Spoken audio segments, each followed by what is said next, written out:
Hey y'all. Okay, so the third card that we're gonna get into is the Empress, but right quick, because I just remembered, if you go to awalkwiththeancestors.com, I do believe that there is a class that Miss Quintita has on the cards for her deck on that website. So awalkwiththeancestors.com. This is just my interpretation that I'm doing for the major arcana cards, okay?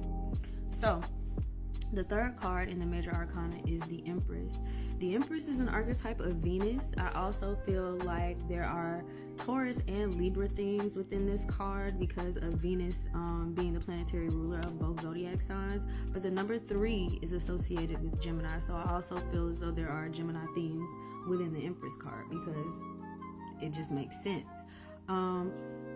Traditionally, on the Rider-Waite Tarot deck, the Empress is lying down, but for the Morgan Grier deck that I'm using today, the Empress is sitting upright on a throne. The symbol of Venus is in the center of her chest here with the heart and cross. If you flip that upside down, that would be a symbol of Venus.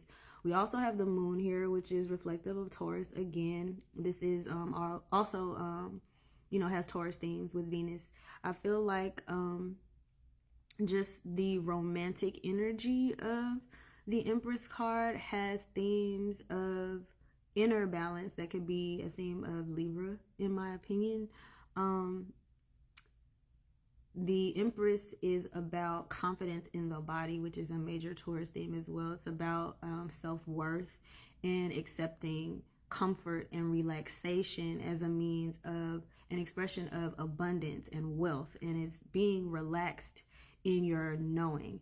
And the Empress is also someone who has passed through the phases of the Fool, the Magician, and the High Priestess, so she carries all of those energies with her as well, okay? And I believe this is a Griffin or a Geffen. I always confuse Griffin and Geffen. I'm gonna get that together one day. But that's the symbol on this shield here. It just shows her protection, spiritual protection, beauty represented in the lotus. The lotus is also a flower of intuition and wholeness. We have the waterfall in the background, this lush green scenery of the trees. We have these, it looks like cattails here on the side, and I feel like that's a pumpkin at her feet here. Sometimes they're, in the traditional image of the Empress, there are pomegranates. So for me, pomegranates, it just represents abundance and fertility. So there are a lot of strong, fertile, motherly, nurturing energies represented in the Empress card, okay?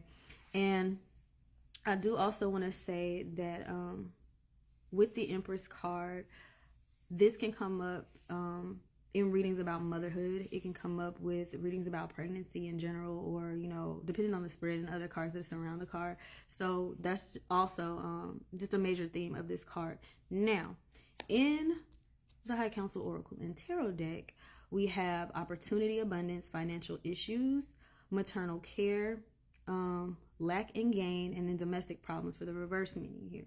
So, and this is a beautiful, I feel is a beautiful expression of color here, and also represents a lot of Venusian themes within this card as well, especially with the green and this warm pinkish orange and yellow coming through. And then it also matches the themes of the traditional scene with the blues here and the water. So this is a beautiful card to me. I love the Empress card. It's one of my favorite cards in the deck. So yeah, and I do want to say in terms of money readings, the Empress is essential too. It did have abundance and then financial issues on the High Council or Oracle Tarot deck, but it can also be incoming financial gain, okay? Now, this is where it gets a tad tricky, because now we're going into the Emperor. The Emperor is represented by the number 4. 4, or the 4th zodiac sign, is Cancer. Aries, Taurus, Gemini, Cancer. But the Emperor has heavy themes of Aries, okay? And you'll see that with the Emperor sitting on his throne. There are very strong colors of fire and the wheel. He is the major archetype of every king or governor, if you're using the High Council Oracle and Tarot deck, of every suit. And the Empress is the queen or governess of every suit in the deck as well. I didn't mean to say that. So here's the Emperor in the Morgan Grier deck. As you can see, a lot of fiery energy, a lot of root chakra energy, or grounded energy, and passion, and leadership, self-assurance from the male force through more action. The Empress is more passive and feminine. The Emperor is more masculine, because the Emperor speaks more to fortitude and your ability to do from your will, because that's what fire represents. It represents the will. What I would say as far as Cancer is that fire and water do work together. There's not a lot of Cancerian themes, I feel like, in the imagery of the Emperor per se, but the number 4 is definitely associated with Cancer in the zodiac. That's just what it is. It speaks to foundation. It also speaks to coming from the heart in terms of Cancerian things, which does play into passion with this card, but there's only, even in this image, there's only a little bit of water back here. So I would say that the Aries archetype overshadows the Cancerian archetype for the Emperor card, in my opinion. For the High Council Oracle and Tarot card, we have protectiveness, power, control, freak. I would put that in the reverse symbol or reverse representation, authority, and father figure, and then it has lack of authority. So if it's showing up in the opposite thing and theme and logical. So this is the Emperor card from the High Council Oracle and Tarot deck.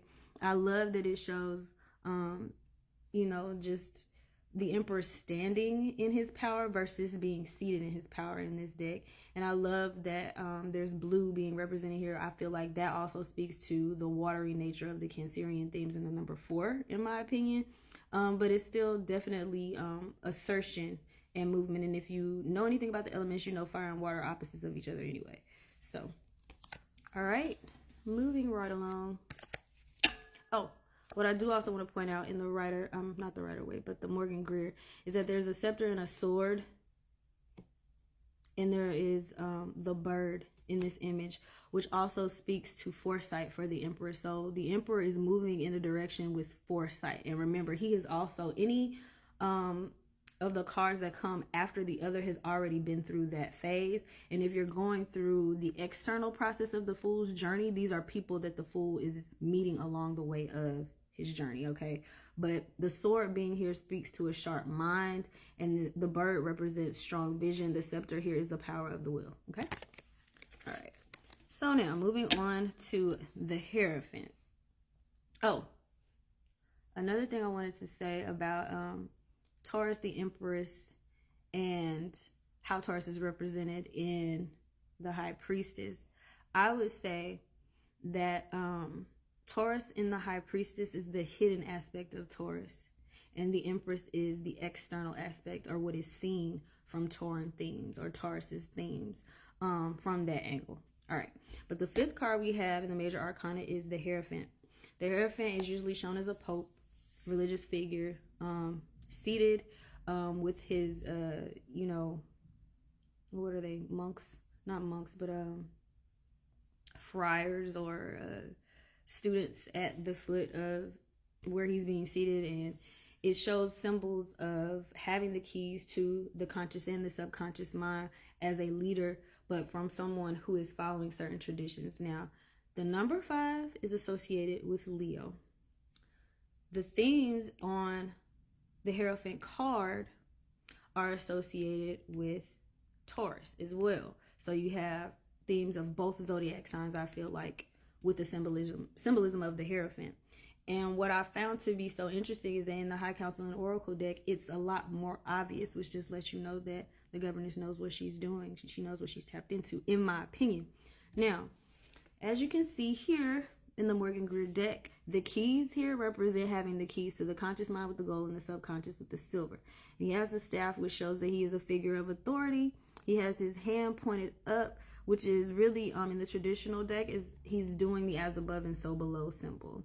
But we're about to run out of time, so I'll see you in the next video.